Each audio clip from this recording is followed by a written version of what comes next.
They said she'd never make the shot, not at that distance, not with those stakes, but what they didn't know, what Colonel William Thornton couldn't possibly have known, was that Maya Rodriguez had already died once in Afghanistan.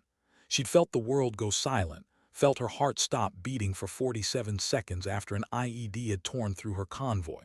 The medics had brought her back, but the woman who returned wasn't the same one who'd left. She'd learned something in that darkness between heartbeats. She'd learned that fear dies when you do. Everything else is just breathing. The Honda Civic looked ridiculous in the parking lot, beaten, dusty, out of place among the tactical trucks and military vehicles that surrounded the Blackwater Advanced Tactical Training Center like armor plating.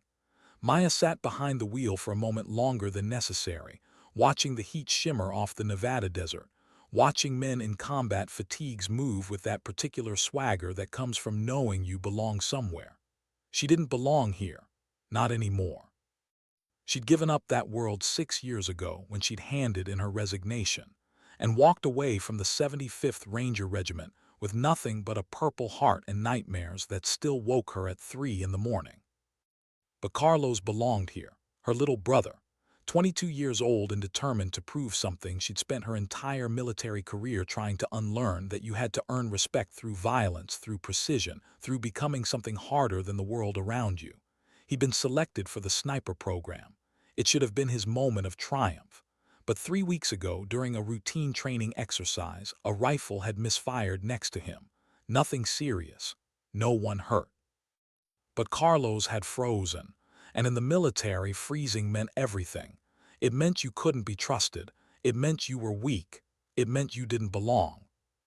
So Maya had driven 12 hours from Los Angeles, through the night, through the doubt that whispered she should let him figure it out himself. But she couldn't, because she remembered being 22. She remembered the weight of other people's expectations, the crushing pressure to be perfect, to never show fear, to never admit that sometimes the bravest thing you can do is simply show up when everything inside you is screaming to run. The receptionist looked up as Maya entered the main building, and something shifted in her expression. It was subtle, practiced, the kind of look that said, "You don't belong here, but I'm too professional to say it out loud." Maya had seen that look 1,000 times, in briefing rooms, at military checkpoints, in the eyes of men who couldn't reconcile her appearance with her abilities. Young, female, Hispanic, civilian clothes, every assumption built on top of the last until you disappeared beneath them. "I'm here to see Carlos Rodriguez," Maya said. Simple, direct, no explanations. Civilian visits aren't typically allowed during training periods. The receptionist's smile was mechanical. The participants need to maintain focus without outside distractions. Outside distractions. Maya felt something cold settle in her chest. That's what she'd become. A distraction. Not a sister who'd sacrificed 6 years of her life to the same institution. Not a combat veteran with 3 deployments. Just an outside distraction in jeans and a black t-shirt who didn't understand how serious things were here. "Is there a problem here?" The voice cut through the lobby like a blade. Colonel William Thornton. Maya recognized the type before she even turned around. 58, decorated, chest full of ribbons that told a story of valor and violence in equal measure. But it was his eyes that told the real story. Cold, assessing, comfortable with authority in a way that came from 3 decades of never being challenged, never being questioned, never being wrong. "This woman wants to visit one of the sniper program participants," the receptionist explained, relief evident in her voice that the problem was no longer hers to solve. "I was explaining our policy about civilian access during training." Thornton's gaze moved over Maya like a tactical assessment. 28. Civilian, female, Hispanic, no visible credentials, no reason to be here, case closed. His expression didn't change, but Maya could feel the dismissal radiating from him like heat from asphalt. "Miss, I don't know what your relationship is to our trainee, but this facility maintains strict protocols for a reason." His voice carried the patience of someone explaining the obvious to someone too simple to understand it. "These men are preparing for operations where split-second decisions mean the difference between life and death. They can't afford distractions from. He paused, his eyes taking in her appearance with something approaching disdain. Concerned family members who don't understand the seriousness of what we do here. The seriousness of what we do here. Maya felt the words settle in her stomach like stones. She'd heard variations of this speech before, usually from men who'd never had their convoy turned into shrapnel, men who'd never held pressure on a severed femoral artery while mortars rained down around them, men who confused loudness with leadership, confidence with competence, rank with wisdom. I understand the seriousness perfectly, Colonel. Her voice was even, controlled. I spent 6 years as a designated marksman with the 75th Ranger Regiment, including 3 combat deployments in Afghanistan. I think I can appreciate the importance of proper training. The silence that followed was beautiful, just for a moment.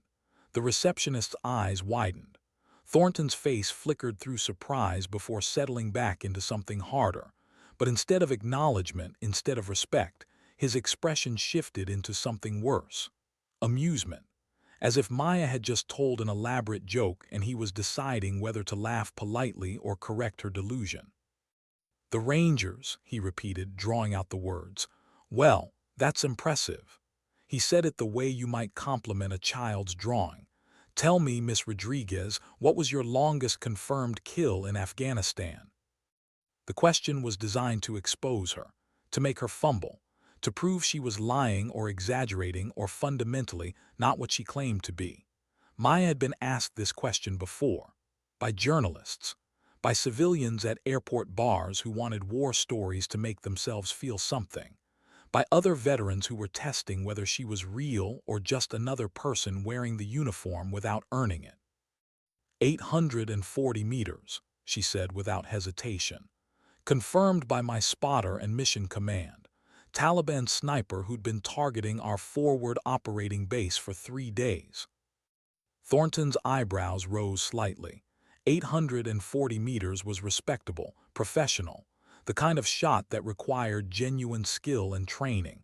For just a moment, Maya thought she saw something shift in his expression. Recognition, maybe, or respect. But then he smiled. 800 meters is solid work for a Ranger marksman. His tone made it clear what he thought of Ranger marksmanship. Of course, here at Blackwater, we routinely train our snipers to engage targets beyond 1,200 meters. Different league entirely. Different league. As if her 3 combat deployments were little league. As if the shot that had saved 17 lives at that forward operating base was just practice. As if the scar on her left shoulder from shrapnel, the one that still ached when storms came through, was just a civilian trying to play soldier. Maya felt the familiar anger rise in her chest, but she'd learned long ago how to compress it into something dense and cold and useful. Anger made you sloppy. Anger made you prove things you didn't need to prove. Anger made you take bets you shouldn't take. "I'm sure your training is excellent," she said diplomatically. "I'd just like to see my brother for a few minutes if that's possible." Actually, Thornton's expression changed, calculation replacing amusement. "I have a better idea. Since you claim to have Ranger marksmanship experience, perhaps you'd be interested in a practical demonstration. We have ranges here that would challenge even experienced military snipers." Maya recognized the trap immediately. This wasn't an invitation. It was a setup, a chance for Thornton to publicly humiliate her while demonstrating to his trainees the difference between real military excellence and civilian pretenders. She could see it playing out already. She'd miss. He'd smile. He'd give some speech about the importance of humility and proper training. And Carlos would hear about how his sister had embarrassed herself, embarrassed him, proven that the Rodriguez family didn't belong in elite military circles. "What kind of demonstration?" she asked, knowing that backing down would only confirm every assumption Thornton had already made.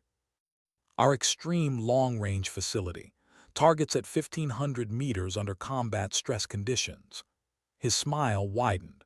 "Most civilian shooters and quite a few military ones find it rather challenging." 1,500 meters. Maya's mind automatically calculated wind drift, elevation adjustments, the Coriolis effect at that distance. It was a difficult shot. Not impossible, but difficult enough that missing wouldn't be embarrassing, it would be expected. Thornton was giving himself room to be generous in defeat while ensuring she had no room for excuses in failure. And if I accept this demonstration? Well, Thornton's smile took on a predatory edge. Since you seem confident in your abilities, perhaps we should make it interesting. If you can achieve a center mass hit at 1,500 meters, I'll personally write a letter of recommendation for your brother that will guarantee his success in this program. He paused. But if you miss, you acknowledge that civilian marksmanship experience doesn't translate to elite military standards, and you leave without disrupting our training environment. The challenge hung in the air between them. Maya understood what was really being offered: her brother's future in exchange for her humiliation, Thornton's certainty in exchange for her doubt, the assumption that she would fail in exchange for the reality that she might not. "You seem very confident I'll miss," Maya observed. "Let's just say that 1,500 meters separates the professionals from the enthusiasts." Something shifted in Maya then, something that had been quiet since Afghanistan, since the IED, since the 47 seconds of darkness. It wasn't anger anymore. It was something colder, something that understood that some lessons can only be taught through demonstration, some assumptions can only be shattered through proof, some people can only learn respect through defeat. "Interesting," she said, her voice carrying a note that made several nearby personnel look up with sudden attention.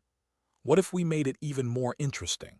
$1 million says I can hit center mass at 1,500 meters on my first shot." The room didn't just go silent. It went still, as if everyone present had simultaneously held their breath, waiting to see what would happen next. $1 million wasn't just money. It was serious stakes. The kind of bet that would be remembered, talked about, turned into legend regardless of the outcome. Thornton's expression cycled through surprise, calculation, and something that might have been uncertainty before settling back into controlled confidence. But Maya could see the tension in his shoulders now, could see him doing the math. $1 million was significant money, even for someone with his resources and retirement portfolio. Accepting meant putting everything on the line. Declining meant admitting doubt. "That's quite a substantial wager for someone so confident in civilian training," he said slowly. "It's a substantial wager for someone so confident in military superiority," Maya replied, "unless you're not as certain as you seem about the outcome."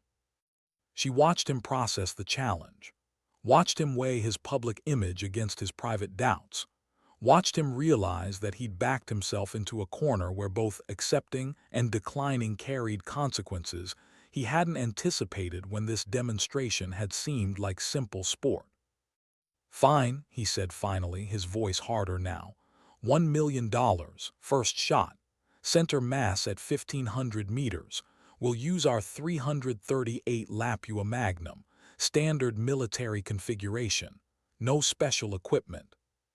"Agreed," Maya said simply. But what neither of them said aloud, what hung unspoken between them, was that this had stopped being about money or marksmanship or even Carlos's future. This had become about something deeper, about every assumption Thornton had made based on her appearance, about every time Maya had been underestimated, dismissed, told she didn't belong, about whether respect had to be given or could be taken, about whether dignity required permission or simply the courage to demonstrate that some people's certainty is just another word for ignorance. And as they walked toward the long-range facility, followed by a growing crowd of personnel who sensed they were about to witness something significant, Maya felt that old familiar calm settle over her. The same calm she'd felt in Afghanistan. The same calm that had carried her through 3 deployments, through firefights, through the 47 seconds of darkness. The calm that came from knowing that fear dies when you do, and everything else is just breathing. They were about to find out if confidence and competence were the same thing, And Maya already knew the answer.